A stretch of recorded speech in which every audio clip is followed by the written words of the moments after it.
It's National Compliment Day. Oh man, I want to go out there and compliment everybody. But you know, isn't that the way men are anyway? Men, we all want to be pleasers. And women, don't you like being complimented by that special guy? But what about that guy in the grocery store that just walks up to you and starts complimenting you? Does that feel kind of maybe creepy a little bit? So the question is, how do we go out there and say something nice to somebody who's a stranger?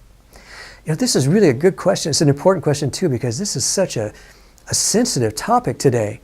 I think that men and women both need help with this one, because anymore it's getting to where it's just not safe to walk up to somebody and say something nice anymore, and that's just really not good for the human condition. So if a man walks up to a woman and you're over there and she's looking up there, she's trying to get something down from the shelf, and you just reach up there and help her out, you know, something like that. I know that that's kind of trite. That's the old story, right? It's a little bit high. Let me get that for you. So here's what I want to suggest. First off, if you're going to compliment somebody, don't start with the compliment. Unless you already know them and everything's good, you can do that if it's appropriate. You know when it's appropriate, when it's not. But if you're going to walk up to a stranger and you want to compliment them, don't start with a compliment. Start with an icebreaker first. Say, hi, how you doing? Good. And once you break the ice, see what they're like. Find out what their state of mind is. If they're in a good mood, man, you can give them a compliment. Now, if you can keep the conversation going after that, that's all good and fine. But the idea is, this is how you give a compliment without being a creep. So what are the lessons we learned here?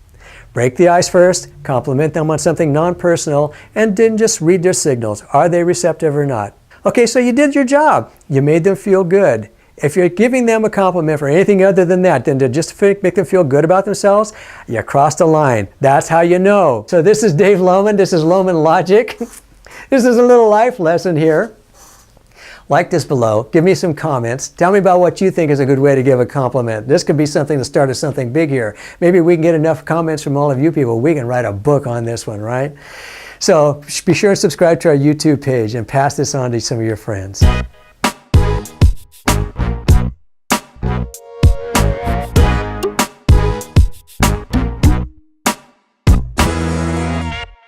National Compliment, that sounds like an accident on the way to happen, doesn't it? It's like you walk up to us, you're going to compliment somebody who's not smiling. Okay, so how are we going to do that? Say, man, that's a really good gruff face you got there. How do you do that? The guy doesn't want to be creepy and go, wow, nice hair. Okay, so why don't you just go look in the mirror and say, oh, I look good and everything's good. Why do we need a compliment?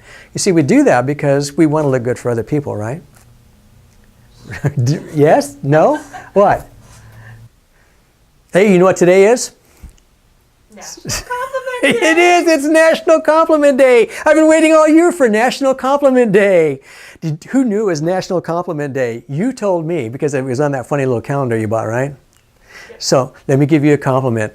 That was so cool the way you told me it's National Compliment Day. You were really good at telling me these good news things. Okay, that really sucked. Okay. No, it didn't. It was really great. It was really great.